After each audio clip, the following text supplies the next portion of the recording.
वेबसाईटचा जो ट्रेंड सुरू झाला होता तो 1997, 96, 98 पासून वेबसाईट काय आहेत ते सुरू झालं होतं. तर त्याच वेळेस माझे सासू आणि सासऱ्यांनी ह्याच्यात ओळखलं की आता पुढे जाऊन हे ऑनलाईनवरच बरेचसे येतील आणि त्याचे फायदे दिसायला लागतील. एक जबाबदार वधूवर सूचक केंद्र म्हणून आमचं एक टॅगलाईनच आहे की आम्ही नुसती लग्न जमवत नाहीत तर आम्ही भारताची पुढची पिढी घडवतो. तर लग्न व्यवस्थेवर पण त्याचा फार परिणाम झाला. तर नंतर मग मुलं बिझी व्हायला लागलीत, एज्युकेशन खूप वेगळे झालेत, सगळ्यांचे पगार वाढू लागलेत. किंवा वधूवर सूचक केंद्राचं कार्य असतं की योग्य विवाह जुळवणं, प्रत्येकाला परफेक्ट असं सोबती लाईफ पार्टनर मिळवणं.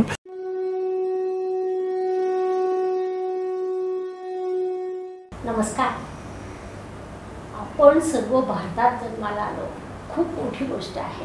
कारण भारत हे एक वेगळं वैशिष्ट्य घेऊन प्रगती करत आहे. आज जगात भारताची स्वतःची वैशिष्ट्य आहे आणि त्यातलं सगळ्यात महत्त्वपूर्ण विभाग म्हणजे भारतात असलेली कुटुंब व्यवस्था.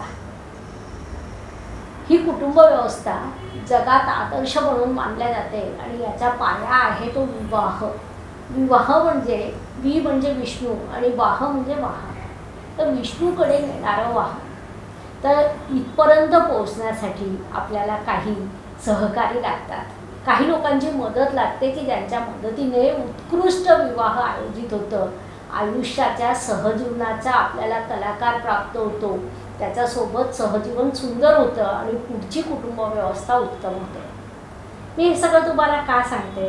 कारण आज आपल्याकडे खूप अत्यंत महत्त्वपूर्ण अतिथी आलेले आहेत. विवाह संस्था जे उभी करण्यासाठी, टिकवून ठेवण्यासाठी स्वतःचं एक वेगळं कार्य करीत आहेत, त्यांच्यापैकी ते आहे.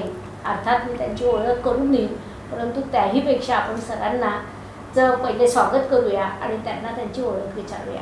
सर, तुमचे ॲस्ट्रोगुरू डॉक्टर ज्योती जोशी या चॅनलवर मनापासून स्वागत. नमस्कार मॅम. आपली थोडक्यात ओळख. तसं तुमचं कार्य खूप मोठं आहे, पण आपण आज थोडक्यात ओळख करूया. हो, मला आवडेल ओळख करून द्यायला. नमस्कार, मी ऋषिकेश कदम. पवित्रविवाह.com या वेबसाईट जे मॅट्रिमोनियल पोर्टल आहे त्याचा मी एक फाउंडर आणि डिरेक्टर आहे. महाराष्ट्रामध्ये सौ कुलकर्णी विवाह संस्था म्हणून खूप सुप्रसिद्ध आहे. आमच्या या विवाह संस्थेला गेली 42 वर्षांपासून आम्ही यात कार्यरत आहोत. आतापर्यंत लाखो विवाह जुळवलेले आहेत आणि आता देखील महाराष्ट्रभरातून संपूर्ण सगळी मराठी मंडळी 50,000पेक्षा जास्त ॲक्टिव्ह क्लायंट्स आमचे पवित्र विवाहावर आहेत. तर त्यामुळे लग्न देखील जुळत असतात आणि खूप जबाबदारीचं काम आहे. जसं आता आपण थोडक्यात सांगितलं, आदर्श विवाह संस्था आहे भारताची. तर आम्हाला त्याचं पार्ट आहोत, त्याचा खूप अभिमान वाटतो. आणि भारताचं जे कुटुंब व्यवस्था असो किंवा इकॉनॉमी असो, त्यासाठी घराचं बेसिक युनिट जे असतं नवरा आणि बायको, ते फार महत्त्वाचं असतं. अशी अनंत म्हणजे लाखो विवाह आम्ही जुळवलेत, त्याचा आम्हाला अभिमान आहे आणि ती खूप सुखी समृद्ध आहेत आणि खूप छानरित्या नांदतात. सगळ्यात मला तुमचं जर काही आवडलं असेल ना, तर तुमच्या संस्थेचं नाव पवित्र विवाह. बरोबर. तर पवित्र विवाह हे इतकं सुंदर नाव आहे. हो. ते नाव तुम्ही जेव्हा संस्थेला ठेवताय तर त्याच्या मागे एक तुमची स्वतःची भावना असेल. हो, ती सांगू शकतो आपण? पहा, म्हणजे कसं आहे की जेव्हा हा आमचं वधूवर सूचक केंद्र 42 वर्षांपूर्वी सुरू झालं, त्यावेळेस असा काय वेबसाईटचा वगैरे काही कॉन्सेप्ट नव्हता. 1982 साली. तर त्यावेळेस फॅमिलीचंच नाव होतं कुलकर्णी विवाह संस्था म्हणून. तर आजोबांनी ॲक्च्युली मी कुलकर्णी मॅडमचा जावई आहे, माझं नाव ऋषिकेश कदम. त्यांच्या जे सासरे होते त्यांनी लग्न जुळवायला सुरुवात केली. त्यावेळेस हे काय प्रोफेशन नव्हतं, एक सामाजिक कार्य होतं. त्यांना पण बरीच मुलं होती, तर त्यांनी स्वतःची जुळवली. प्लस नात्यातले जे चुलत भाऊ आहेत वगैरे त्यांच्या मुलामुलींची लग्न जुळवलीत आणि त्यात ते रमत होतं.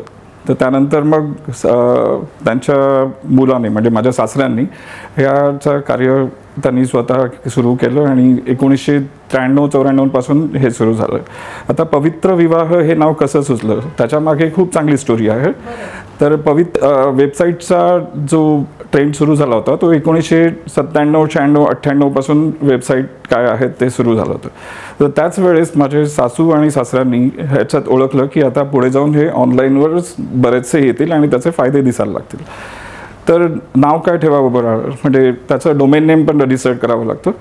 तर डोमेन नेमसाठी आम्ही बराचसा विचार केला होता की काय ठेवावं, म्हणजे लग्न म्हणजे काय, मूळतः त्यापासूनच सुरुवात केली होती. आणि त्याच्यानंतर यातून घरामध्ये पावित्रता कशी येते आणि हे पवित्र कसं असायला हवं, आणि भारतीय संस्कृतीनुसार त्या पावित्र्यामुळे भारताचा ग्रोथ कसा होतो किंवा समाज कसा आनंदी सुखी राहू शकतो.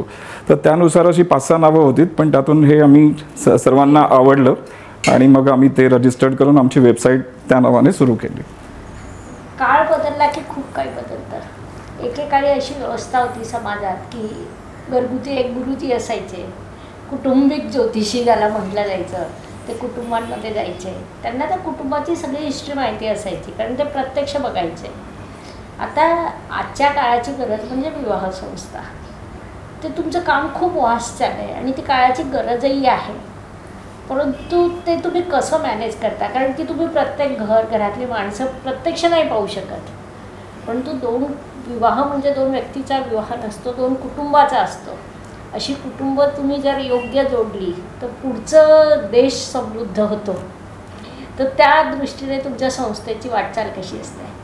तुम्ही म्हटलं ना की पूर्वी गुरुजी असायचेत वगैरे, तो कॉन्सेप्ट होता. आणि त्यावेळेस कसं होतं की आपलं जीवनमान थोडंसं संत होतं आणि जे आपले घरातले मंडळी डिसिजन्स घ्यायचे किंवा गुरुजींनी सांगितलं पत्रिका जुळतायत आणि त्यांच्या माहितीतली असायचे त्या फॅमिली, त्यानुसार तीच जुळायची. पण तो जसा काळ बदलत गेला, मी म्हणू शकेन की 1990 किंवा 91 साली जी आपली इकॉनॉमी ओपन झाली, फॉरेन इन्व्हेस्टमेंट जशा आल्यात, त्यानंतर सगळ्याच सामाजिक बदल तुम्ही पाहिला असेल की त्यानुसार शिक्षण पण बदललीत वगैरे. तर लग्न व्यवस्थेवर पण त्याचा फार परिणाम झाला. तर नंतर मग मुलं बिझी व्हायला लागलीत, एज्युकेशन खूप वेगळे झालेत, सगळ्यांचे पगार वाढू लागलेत आणि ते आता इतपत येऊन पोचलेत की मुलांना 3-4 लाखाचं महिन्याचं पॅकेज वगैरे असतं. तर त्यानुसार खूप याच्यात चेंजेस झालेत शिक्षण पद्धतीमध्ये किंवा नवीन नोकऱ्या निर्माण होणं किंवा भारताचा बदल पण तुम्ही पाहिला असेल. त्यानुसार मॅनपॉवर हवी असेल तर त्यानुसार हे बदल झालेत. सेकंडली, पूर्वी मुलींना घराच्या बाहेर जायला देत नसत, तर घरातलीच कामं, काहीतरी लिमिटेड शिक्षण.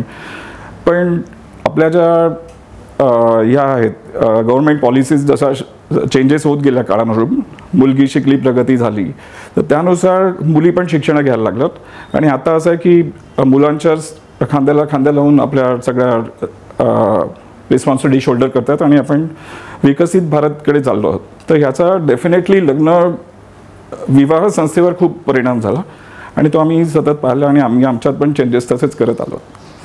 खूप छान सर.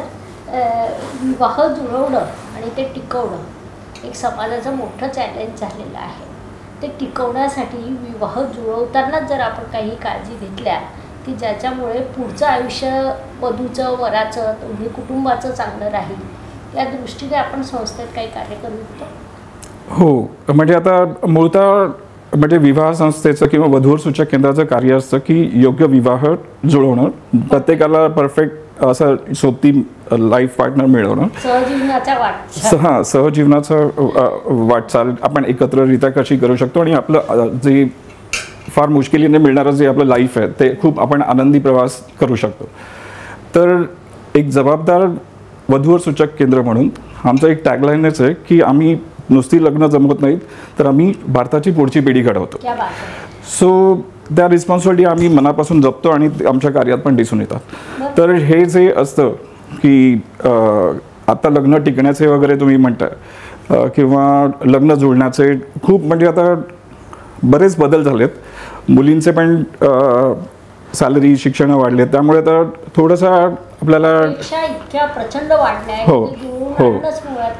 हो, तर त्यासाठी आम्हाला काय असतं की त्यांचे स्वभाव कसे असतात, त्याच्यासाठी इंटरेस्ट कसे आहेत तुमचे, काय नाही आहेत, त्याच्यात असतं. मग काही क्वेश्चन्स आमचे आहेत तर त्यानुसार ते दिल्यानंतर मग त्यांचा स्वभाव पण समजतो आणि त्यांच्या अपेक्षा पण समजतात आणि ते एकमेकांशी कम्युनिकेट करतात. आणि आम्ही मेळावे देखील घेत असतो किंवा प्री मॅरिटल काउन्सिलिंग देखील करत असतो पालकांना आणि मुलांना, तर ते देखील आहेत.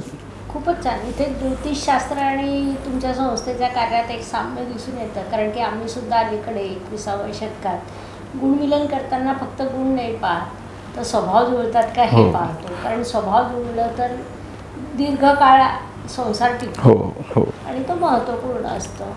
अगदी बरोबर. कारण का स्वभाव टिकणं आणि स्वभाव जुळणं हा फार महत्त्वाचा आहे. तर कुंडली तर तुम्हाला कल्पनाच आहे, आपण खूप या कार्यात श्रेष्ठ आहात. मुलांचे स्वभाव, मुलांच्या आवडीनिवडी, आणि पूर्वी कसं असायचं की पालक डिसिजन घ्यायचेत, परंतु आता मुलांचा डिसिजन घेण्याचं क्षमता वाढलेली आहेत आणि ते परफेक्ट आपल्याला काय आहे जेव्हा अरेंज मॅरेज करतात त्यावेळेस ते बरोबर चाचपणी करत असतात. सर, तुमच्या कार्यात मला एक विशेष जाणवलेली बाब म्हणजे तुम्ही मुख्यतः मराठी समुदायासाठी कार्य करीत आहात. तर या समुदायाची तुम्ही निवड का केली आणि ही आखणी म्हणजे चौकट आखली की ब्रॉड केलं? नाही, म्हणजे मराठी मंडळींसाठी का सुरू केली हा तुमचा प्रश्न आहे. तर त्यात कसं आहे की आम्ही म्हणजे आमचे सासरे किंवा हे सारे मराठीच होतं आणि स्वतःच्या फॅमिलीतल्या मंडळींची लग्न जमवता जमवता डेटा आला आणि त्यानंतर वाटलं की अरे हे खूप वेगळं काम आहे आणि या प्रकारे मार्केटमध्ये असं त्यावेळेस म्हणजे 1982 साली इतक्या संस्था नव्हत्या. तर आणि त्यातच मग आम्ही प्रयत्न करत राहिली ही मंडळी सारी आणि प्रोफेशन बनलं आणि साऱ्या मराठी मंडळींचीच लग्न होत गेली. आणि त्यावेळचा जो मराठी मंडळींचा आमचं जशी संस्था आहे, ह्या संस्थेचं जन्मस्थान शिवाजी पार्क आहे. तर शिवाजी पार्क आणि मुंबईमध्ये आमचे दादर, ठाणे, बोरोली या ठिकाणी असल्यामुळे 82-83 साली किंवा त्याच्या पुढे जी मंडळी होती ती मराठी टक्का खूप मोठा होता मुंबईमध्ये. तर त्यानुसार ते होत गेलं आणि सक्सेस स्टोरी जितक्या मराठी आणि ह्याच्या होत गेल्या तर त्यानुसार तोच राहिलं. पण तो असं काही नाही की आम्ही मराठी व्यतिरिक्त घेत नाहीत. आम्ही फक्त हिंदू मंडळींसाठी काम करतो. तर हिंदूंमध्ये आमचं जन्मस्थानच मुंबई असल्यामुळे मुंबईत जी कॉस्मोपॉलिटन आहे तुम्हाला माहिती आहे, पण जसं जैन आहेत, बुद्धिस्ट आहेत, की गुजराती लोक आहेत किंवा साऊथ इंडियन्स आहेत ते पण आहेत, परंतु त्यामध्ये थोडा टक्का कमी आहे. परंतु 98% आमच्याकडे मराठी कम्युनिटी आहे आणि बाकीचे तर आहेतच ज्यांचे आई वडील काहीतरी साऊथ इंडियन असतील, आई मराठी असेल किंवा आई गुजराती असेल, वडील मराठी असतील, असे पण आहेतच. तर मराठी ही संकल्पना म्हणजे आणि अभिमान पण वाटतो ना मराठी मंडळांची. लोकांचे प्रॉब्लेम सॉल्व्ह करणं किंवा त्यांना आता योग्य स्थळ मिळवून देणं. आणि कसं आहे की बोलता बोलता छान शब्द दिला, सक्सेस स्टोरी. हो, म्हणजे तुम्ही 1 लाख आतापर्यंत विवाह जुळून आणले असं मी वाचलं तुमच्या प्रोफाईलमध्ये सगळे. हो. तर त्यातल्या सक्सेस स्टोरी कोणत्या तुम्हाला विशेष आठवणीत राहिली, मेमरीत राहिली अशी एखादी स्टोरी किंवा काही अनेक स्टोऱ्या असतील निश्चितच? खूपच स्टोऱ्याज आहेत. माझं ह्या संस्थेसोबत इन्व्हॉल्वमेंट 2003 सालापासूनचं आहे. तर आत्ता मला वैयक्तिकरित्या 22 वर्ष मी पाहतोय हा जवळून. म्हणजे हा सामाजिक सेवेचा जो पार्ट आहे, तर हा उद्योगच सेवा पार्टमध्ये येतो. तर माझ्याकडून अशा ज्या काही स्वतःकडून अशा काही सक्सेस स्टोरीज घडल्यात. तर त्याच वेळेला काय झालं होतं, 2004 साली एक अमेरिकेहून वासवानी नावाचे गृहस्थ आले होते. त्यांना लग्न करायचं होतं आणि कोणीतरी त्यांना अमेरिकेत रेफरन्स दिला होता की त्यांच्या हाताखाली काम करणाऱ्या एम्प्लॉईनी वगैरे, ते डिरेक्टर होते आणि त्यांना मुंबईतली मुलगी हवी होती. तर त्यांचं काय झालं, ते आईसोबत आले होते काही ठराविक पिरियड करता. डिसेंबरमध्ये जनरली लोक येत असतात, म्हणजे डिसेंबरमध्ये अमेरिकेतली मंडळी येत असतात इथे सुट्टीला वगैरे. तर त्यानुसार ते आले होते आणि आम्हाला फोन करून ते आले. तर त्यांना आणि ते शिकलेले होते हार्वर्ड युनिव्हर्सिटीमधून MBA आणि त्यांनी रिसर्च MS नंतर PhD केलं होतं आणि आलेत नॉर्मली आणि ते इंग्रजीतच बोलत होते आणि ते म्हणाले मला महाराष्ट्रीयन मुलीशी लग्न करायचं आहे, ती चांगली संस्कारात वाढलेली असेल, चांगली शिकलेली असेल असं. मी म्हटलं बरं आहे. आणि ते म्हणाले मला 15 दिवसातच सगळं आटपायचं, लग्न नाही करायचं पण तू ठरवून जायचं. तर मग मला ते म्हणालेत की तुमच्याकडे तशी सेवा आहे का की तुम्ही माझ्यासाठी फोन कराल वगैरे. आमच्याकडे तशी सेवा नव्हती पूर्वी, पण तुम्ही ते चॅलेंज घेतलं आणि मी म्हटलं चला आमच्या डेटाबेसमध्ये तुमच्यासाठी इतकी स्थळं आहेत तर आपण याच्यावर काम करू. मग त्यांनी वेगळं शुल्क भरलं त्याच्यासाठी, कमिटेड सर्व्हिस होती वगैरे. तर त्यांना जवळजवळ म्हणजे ते नॉमिनेट हे करून द्यायचे. तर त्याप्रमाणे मी त्यांना कॉल करायचो, यांच्याबद्दल सांगायचो. प्रथमतः कसं वाटायचं की सिंधी फॅमिली आहे आणि मराठींची कसं करतात, पण ते कन्व्हिन्स करायला मला लोकांना सांगायचं.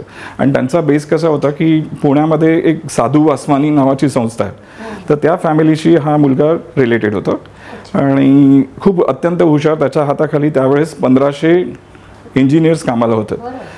तर मग त्यांना भेटीगाठी करून देणं, त्यांचे अरेंजमेंट करणं, ते केल्यानंतर मग एका विरारच्या बोडीन्स गावात राहणाऱ्या एका डॉक्टर मुलीशी त्यांनी ते लग्न ठरवून ते गेलं होतं. त्यावेळेस मला खूप बरं वाटलं होतं, कारण का मी नुकताच तिथे लागलो होतो आणि त्यांचं कम्युनिकेशन करून देणं आणि त्यांच्या भेटी करून देणं इथपर्यंत मी काम केलं. आणि नंतर मग ते येऊन पुन्हा लग्न करून गेले. हो, आणि बऱ्याचशा अशा सक्सेस स्टोरीज आहेत की एखाद वेळेस आपण काय होतं की एक स्थळ सुचवलं आणि त्यातच लग्न जमलं, असे बऱ्याचदा झालेले आहेत. आणि विशेषतः कसं आम्ही आता 42 वर्षांपासून या क्षेत्रात आहोत, तर ज्या पालकांची लग्न पूर्वी झाली आहेत त्या पालकांची मुलं आता आमच्याकडे नाव नोंदणीला आली आहेत. तर ही लिगसी आहे. त्यामुळे खूप बरं पण वाटतं की पालकांचं लग्न जमलं आणि पालक स्वतःहून सांगतात. तर अशी अनंत, आता लाखभरांमध्ये तर कितीतरी असतील, तर मी अनुभवलेले आहेत. आणि बऱ्याच गोष्टी असतात, नेहमीच लग्न जुळत असतात, तर त्यामुळे आनंदी असतं सगळं. काही जणांनी पूर्वी बोललेलं असतं, काही वेळेस असं होतं की आम्ही 4-5 वर्षांपूर्वी बोलणं झालं, परंतु दोघांचंही लग्न जुळलं नाही. काही ते परफेक्शन त्यांना हवं असतं. आणि मग आणि त्यांच्यामध्ये काहीतरी प्रॉब्लेम होऊन ते बोलणं स्टॉप होतं. मग नंतर मग 5 वर्षानंतर पुन्हा आल्यानंतर मग सांगतात की अरे या स्थळाशी मी बोलणं होतं, जरा पूर्ण बोलून द्या ना आम्हाला त्यांच्याशी. मग ते अरेंज करून मग त्यांना सांगणं की असं असं होतं. आणि मग तशी पण लग्न बरीच जमलीत की मुलगा रुटलेलं म्हणतो ना आपण की नाराज असतो किंवा मुलगी नाराज असते किंवा काहीतरी कारणांमुळे होतं, परंतु ते 4-5 वर्षानंतर पुन्हा विचार करतात आणि लग्न जुळतात. तर असे खूप छान अनुभव आहेत. आणि खूप बरं वाटतं स्वतःहून जे प्रयत्न केलेले असतात आणि एखाद्याचं लग्न जमतं आणि ते सांगतात. आणि फोन जेव्हा येतो की आता आमचं लग्न खूप म्हणजे आम्ही आनंदात आहोत, सुखी आहोत, आणि त्यांची मुलं पण छान आता अभ्यास वगैरे करतात, तर आपलं जे कामाचं उद्दिष्ट आहे ते आपण साध्य केलं हे खूप समाधान देऊन जातं. आजच्या काळात विवाह मेळावे ही अत्यंत गरज होऊन बसलेली आहे. तर ते कशा रीतीने मॅनेज केले जातात आणि त्याचा किती उपयोग होतो? विवाह मेळावे हा जो कॉन्सेप्ट खूपच उपयोगी आहे सध्याच्या काळानुसार. कारण का प्रत्येकाकडे वेगवेगळे ॲप्स असतात लग्नाचे, तर प्रत्येकजण ऑनलाईन पाहत असतो, पण प्रत्यक्षरित्या एकमेकांना भेटणं हे फार क्वचित होत असतं. तर त्यासाठी मेळावे आयोजन करणं, आणि ते कॉस्ट इफेक्टिव्ह पण असतं. कसं की एकाच वेळेला आपण 10-15 ऑप्शन्सना आपण भेटत असतो, किंवा प्रथमदर्शी ते बोलतात कसे किंवा काय आहेत, तर ह्या सगळ्या गोष्टी आपण त्यात जज करू शकतो. तर आमची विवाह संस्था म्हणजे तुम्ही जज करता मुलं की बाबा आम्ही नाही करत, म्हणजे आमच्याकडे कसं आम्ही इथे व्यवस्थापनात विधी असतो. आम्हाला असं वाटतं की जास्तीत जास्त त्यांच्या मेळाव्यांमध्ये मीटिंग्स कशा होतील, आणि तिथे प्री मॅरिटल काउन्सिलिंगचं पण आम्ही पार्ट देतो. तर मेळाव्यांची गरज खूपच आहे सध्याच्या ह्याच्यात, आणि मुलामुलींनी खरोखरच मेळाव्यात यावं. आणि आपापलं जे वधू किंवा वर जे सिलेक्शन असतं, संशोधन पालकांसोबत येऊन त्यांनी हे करा. आणि मुलं मुली येत असतात, जे जबाबदार असतात ते येत असतात आणि स्वतःबद्दल माहिती. काउन्सिलिंगमध्ये नेमकं काय काय माहिती दिली जाते? प्री मॅरिटल काउन्सिलिंग जसं आपण म्हणतो की ते आम्ही पण करतो आमच्या परीने, जो आमचा एक्सपिरियन्स आला आहे. परंतु आमच्याकडे काही संस्था आहेत ज्या कनेक्टेड आहेत, तर त्यांना आम्ही त्यांचा नंबर देत असतो. काही जणांना ना लग्न म्हणजे काय किंवा लग्न का करावं ह्या, किंवा आजूबाजूचे त्यांच्या बुद्धिमत्तेप्रमाणे त्यांना अनुभव आलेले असतात. तर काही वेळेस त्यांच्या मनात खूप क्वेश्चन्स असतात. काही मुलं किंवा काही मुली घाबरलेले असतात, अरे माझ्या मित्राचा डिवोर्स झाला किंवा काय झालं. तर त्यामुळे त्यांच्या मनात खूप काही वेळेस अनसॉल्ड प्रॉब्लेम असतात. तर ते मनातले ज्या गाठी आहेत निगेटिव्ह, त्या सोडवणं फार महत्त्वाचं असतं. मग त्यावेळेस आम्ही त्या संस्थांचे किंवा आम्ही स्वतःहून काउन्सिलिंग करतो, आणि ते फार महत्त्वाचं आहे. आणि ते मास लेवलला झालं पाहिजे, तरच खूप फायदा होणार. असं मोठा सामाजिक प्रश्न निर्माण होतो. अनेक गैरसमज असतात, विवाहानंतरची भीती. हा जो विषय तुम्ही मांडला हा खरं तर खूप मोठा प्रश्न आज झालेला हो. आणि विवाह जुळवणं म्हणजे फक्त विवाह अरेंज करून देणं नव्हे, तर या सगळ्या भूमिका तुम्ही तिथे सामाजिक जबाबदारीतून निभावताय. तर याच्या मागे तुमचं काही उद्दिष्ट आहे का, की देशाची पुढची पिढी कशी घडावी वगैरे? आमचं म्हणजे पवित्र विवाह टीम किंवा परिवाराचं उद्दिष्ट हेच आहे. आम्ही बऱ्याचदा यावर सेमिनार पण घेत असतो, लग्न आणि राष्ट्रविकास. तर त्यात बरेच अँगल आहेत. तर त्यानुसार प्री मॅरिटल काउन्सिलिंग वगैरे त्या पण गोष्टी फार महत्त्वाच्या असतात. आणि आपण लग्न का करावं आणि कसं टिकवावं आणि समृद्ध आयुष्य कसं जगावं यावर आम्ही सेमिनार्स आणि व्हिडिओज आपण देत असतो. सो खूप अशा ॲक्टिव्हिटीज देखील कराव्या लागतात. आता लग्न म्हणजे एक नवरा आणि बायको असतो आणि त्यांचं ज्या फॅमिलींचं युनियन असतं आणि खूप मोठ्या लेवलला आपण जर विचार केला तर समाजाचं एक बेसिक युनिट जे नवरा आणि बायको असतात तर ते संपन्न कसे राहतील आणि पॉवर कपल किंवा एक सुदृढ असं कपल कसं बनेल त्याच्यावर आमचा फोकस असतो. तर आणि सध्या काळाची गरज देखील आहे. सध्या तुम्हाला माहिती आहेत की घटस्फोटांचे प्रमाण वगैरे आता सध्या वाढत चाललेत. तर ती असं जितके मॅट्रिमोनियल सर्व्हिसेस आहेत त्यांची ही जबाबदारी आहे त्यांनी की हे लग्न कसं टिकेल ह्यावर तुम्ही जास्त भर द्या. मी सगळ्याच मॅट्रिमोनियल सर्व्हिसेस प्रोव्हायडरना रिक्वेस्ट करू शकेन या तुमच्या माध्यमातून की लग्न कसं टिकेल आणि त्यांना काउन्सिलिंग जास्त कसं करण्यात येईल त्याच्यावर भर द्या. त्याच्यातच आपल्या समाजाचं खूप मोठं काय म्हणता येईल त्याला की फायदा आहे आणि समाजाचा ज्या कम्युनिटीचा फायदा झाला तर तो रिफ्लेक्ट होतो आपल्या राष्ट्राच्या इकॉनॉमीवर. तर सुदृढ राष्ट्र देखील ते बनवू शकतं. तर हाच विचार आम्ही घेऊन काम करत असतो.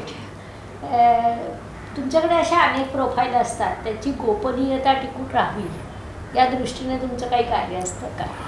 ती गोपनीयता आज प्रत्येकाला आपली प्रायव्हसी जपायची आहे आणि जेव्हा ते तुमच्याकडे नाव नोंदणी करतात तेव्हा त्यांनाही अपेक्षित असतं थोडंसं. गोपनीयता जो असतो म्हणजे आता आमचा बिझनेस मॉडेल कसा आहे की व्यावसायिक तर आमच्याकडे रेफरल म्हणजे रेफरल खूप जास्त येतात कारण का सक्सेस स्टोरीज असतात. आता प्रत्येक सीझनमध्ये एक जरी लग्न जमलं तर त्यातनं दोघांकडनं 8 ते 10 स्थळं जनरेट होतात प्रत्येक लग्नामध्ये की बाबा हे कुठून जमलं तर अरेंज मॅरेज असतं शेवटी तर ते कुलकर्णींकडून जमलं किंवा पवित्र विवाहांकडून जमलं मग ते तिकडे रेफरन्स येतात. तर अशा वेळेस काय होतं की त्यांची जी गोपनीयता असते किंवा त्यांची कॉन्फिडेन्शियलिटी असते ती थोडीशी आम्हाला म्हणजे अगोदरच ती फिल्टर येऊन आलेली असते की बाबा हे चांगल्याच फॅमिलीतनं असतील. तर आमच्याकडे तशा प्रकारची स्थळं जास्त आहेत आणि प्रत्येक जणाला 2 प्रकारच्या गोपनीयता असतात. एक तर त्यांना काही असतं की स्वतःचं आयडेंटिटी दुसऱ्यांना दाखवायचं नसतं परंतु ते शक्य होत नाही कारण का ते मंडळी सगळीकडेच रजिस्टर्ड असतात. एकाच व्यवसाय म्हणजे एकाच ह्याच्यावर नसतात सगळ्या मॅट्रिमोनियल ॲप्सवर असतात. तर त्यामुळे तो एक पार्ट असतो. पण आम्ही गव्हर्नमेंटच्या नॉर्म्सनुसार त्यांचं आधार कार्ड किंवा जो आपला हे असतो एखादं रेसिडेन्शियल प्रूफ असतो तो आम्ही घेत असतो. तर ह्या साऱ्या गोष्टी आहेत आणि जर एक क्लायंटने काही कंप्लेंट्स केल्या रिपोर्ट्स केल्या तर आम्ही ते व्हेरीफाय करतो आणि ते स्थळ डिलीट करतो. सर काळ झपाट्याने बदलतो. हो ना. एक पिढी आली मिलेनियर्स दुसरी आली जेन झी.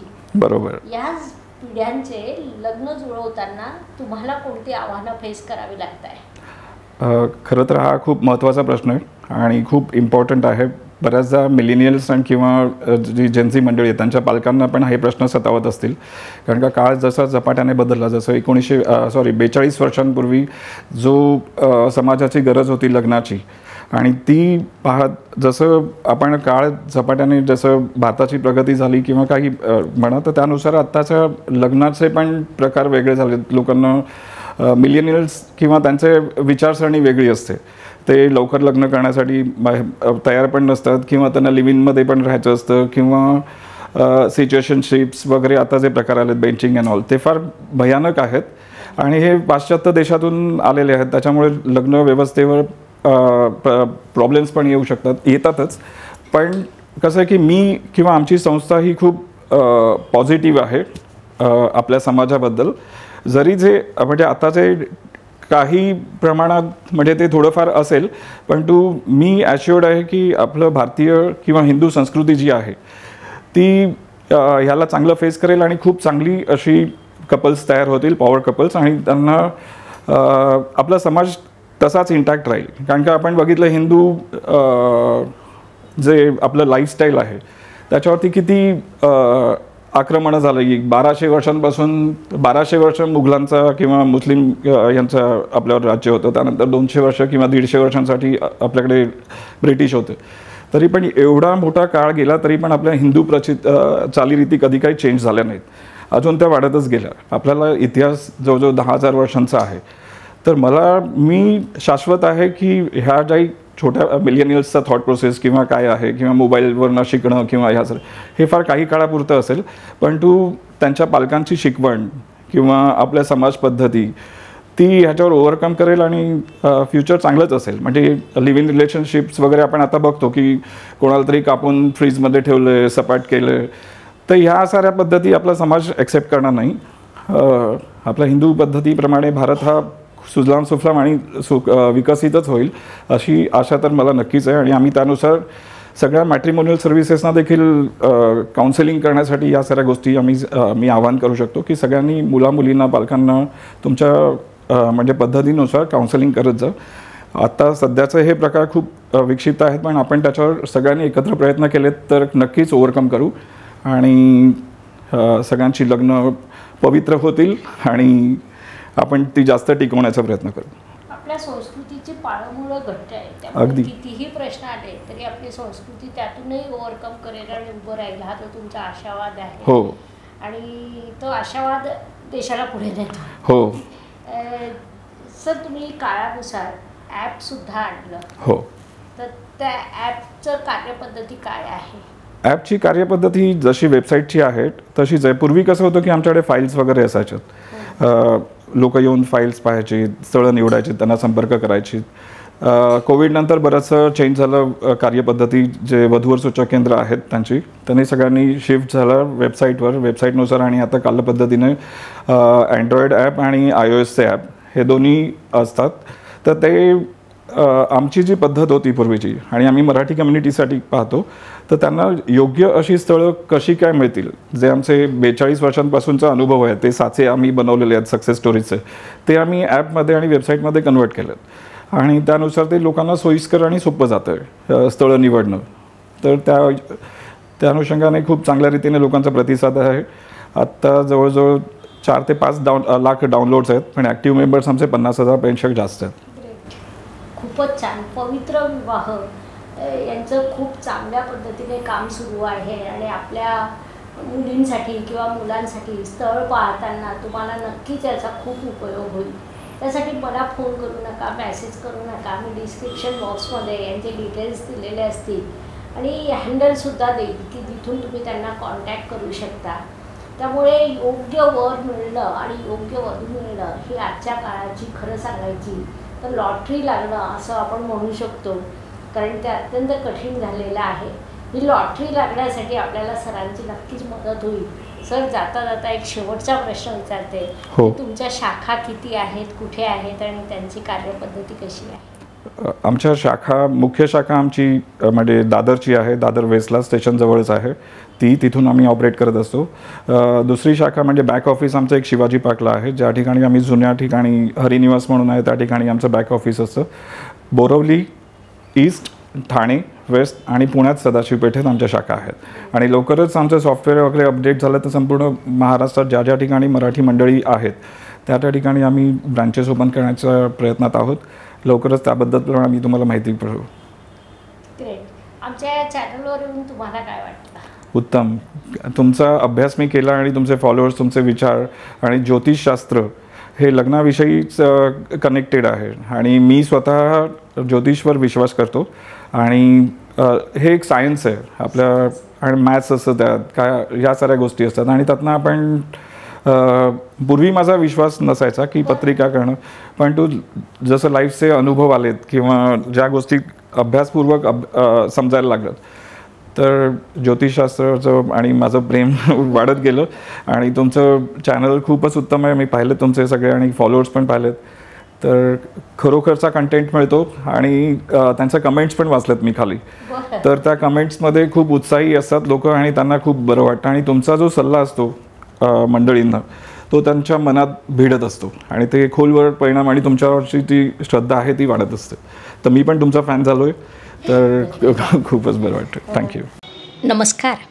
शास्त्राचा अभ्यास करण्यासाठी माझी मराठीतून 11, हिंदीतून 2 अशी पुस्तकं प्रकाशित झाली आहे. विशेष बाब म्हणजे मी स्वतः संशोधित केलेली ज्योती जोशी पद्धती अर्थात जे पद्धती या विषयावर स्वतंत्र ग्रंथ उपलब्ध आहे, त्याचा देखील लाभ घ्यावा. यूट्यूबची कार्यप्रणाली ही मुख्यतः लाईक, शेअर आणि सबस्क्राईबवर चालते. Please like, share and subscribe the channel. धन्यवाद. शुभम भवतु. जय ज्योतिष.